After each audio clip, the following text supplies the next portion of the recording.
If you're into 70s Ford trucks and you're looking to spend a lot of coin on one, but you're not sure exactly what you're looking for, stay tuned for this episode of Dentside Depot. I'm going to show you the trucks that are rare and worth your investment grade money, and I'm also going to show you options that you want to look for a truck that may not be rare, but still could be a good truck for you to purchase. I'm just going to go around the horn here in no particular order, 1, 2, 3, and I'm just going to talk about what rare Ford pickup trucks from the 1970s look like. And the first one on the list is what's known as an X36 truck, and that's what this is right here. It is a 1979 Ford F350 Ranger XLT. Now, Ford produced roughly 1,600 to 1,700 of these particular pickup trucks in 1979. The total number varies because they produced, the majority came with the bed as if it was a regular civilian truck, but then they also had chassis and cab trucks, which added to the number a little bit. So roughly 1,650 to 1,700-ish of these particular trucks built.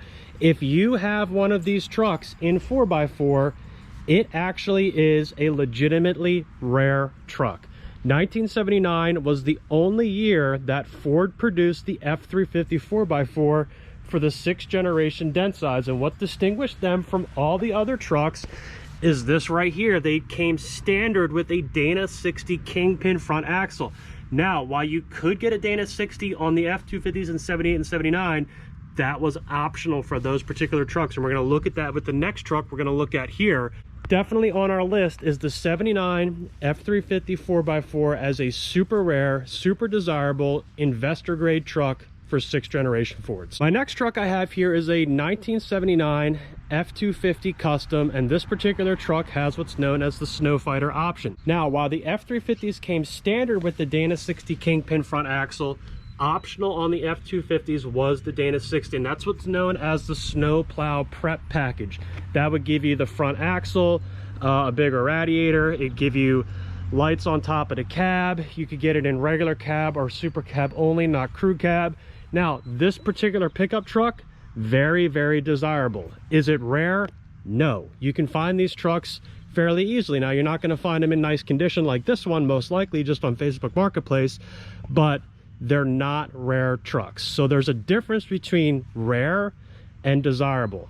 In addition, when you talk about F350s from 1979, the regular cab trucks are not rare. Ford produced over 10,000 of the regular cab F350 4x4s in 1979.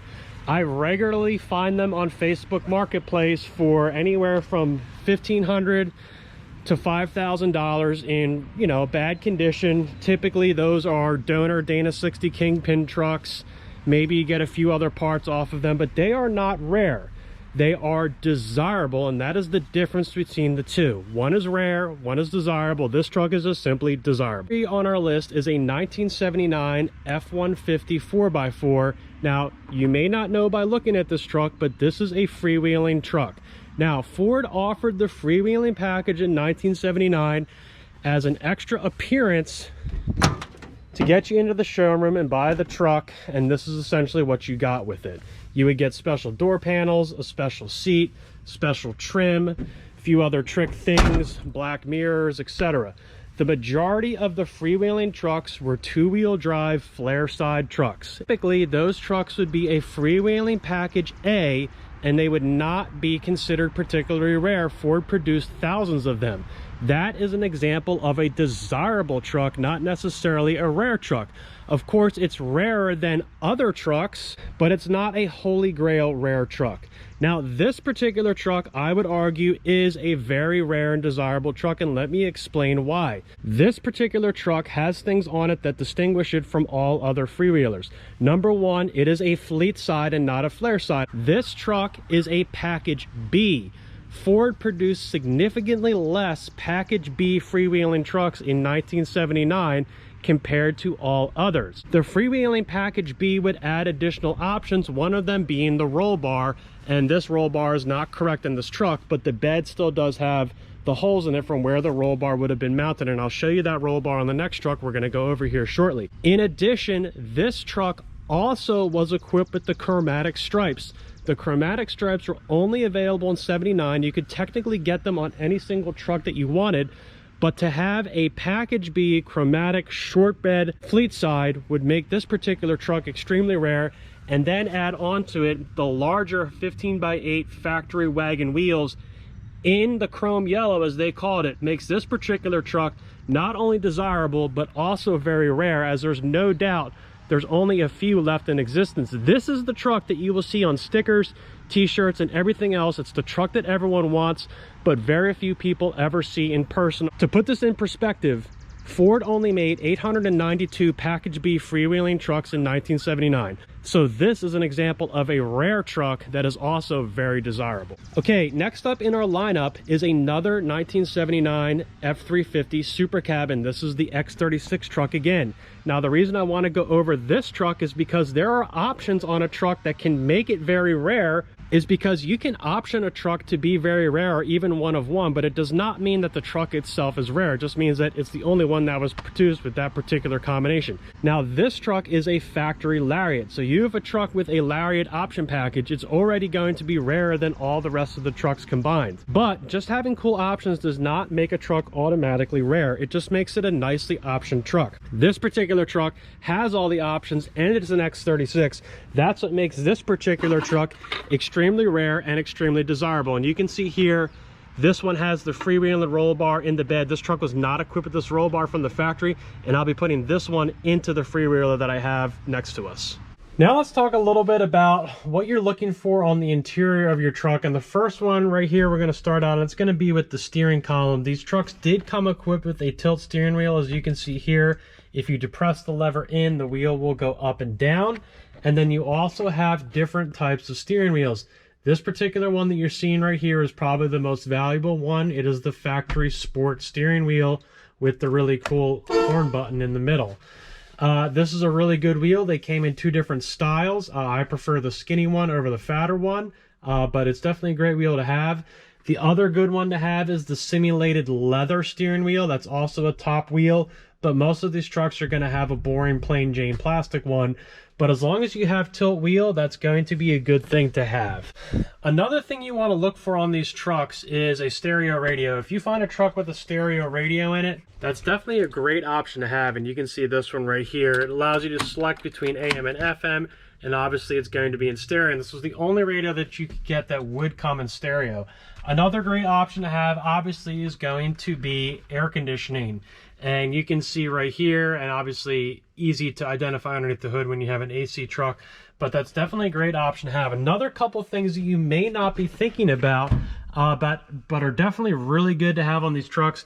The first one is delayed wiper. The way you can figure out if you have delayed wiper is there's going to be a little junction box up inside the dash right here. It's a little black box, and that's what controls the delay wipers. And while we're down here, another thing you want to look for is the hood lock release. This is a great option because you can now, with this option, you can open the hood from inside of the truck, and then you can also lock the hood so no one can steal anything from underneath the hood of the truck while you have it parked. So it's definitely another good thing that you want to look for. In addition, you can also look for the fog light option, and you can see right here we have our fog switch. This is a really great option to have, and you would typically see this option with the Cactus Smasher. Let's go check that out on the outside here. Okay, and there you go. This is the factory Cactus Smasher, and you can see it has aftermarket fog lights on it. But this is a great option to have. This one was added to this truck. It was not factory. It's very difficult to find a truck like this. The freewheelers all had them, but a regular truck, that's going to be a rare option, but you can definitely add it if you want to. Another oddball option that may not add a lot of value, but it's definitely something cool to look for, is the super rare AM digital clock radio. These are very, very difficult to find, and although they're useless as a radio, it's something really cool to have that would make your truck very unique for sure. Okay, getting back to other options on these trucks, there's a couple things that you definitely want to look for. And it's called Camper Special and Trailer Special. And you can find this on potentially any truck. And you can see right here we have Camper Special. Now, the way you can identify a Camper Special or a Trailer Special truck is on the sill of the firewall right here. You're going to see an extra little junction block that'll have a wire going to it. And that'll be a pretty good indicator there that you either have a Camper Special, a Trailer Special, or maybe you have the ultra rare rear defroster option. It only comes with these trucks for one of those three things. So that's definitely something that you want to keep your eye out for. Next option is actually the top trim package, which is known as the Ranger Lariat package. Now on the outside, this would give you deluxe two-tone paint, which you could delete if you wanted to. But besides that, the only other major difference was you would get this badge. For the Lariat package, the big thing would be on the inside. You would get a lot of special equipment with the Lariat package. You would get these really cool door panels with special inserts and extra chrome on them, chrome knobs, chrome seat covers on the side. You would get a special Lariat seat that was vinyl on the outside with a cloth bolster in the middle. The carpet would be colored to the color of the truck, in this case green. You would get kick panels in a special green color. You would get this special badge on the glove box. Of course, you would get wood trim all throughout the truck. One of the best things about the Lariat package is you would get colored keyed seat belts, which you can see here in green.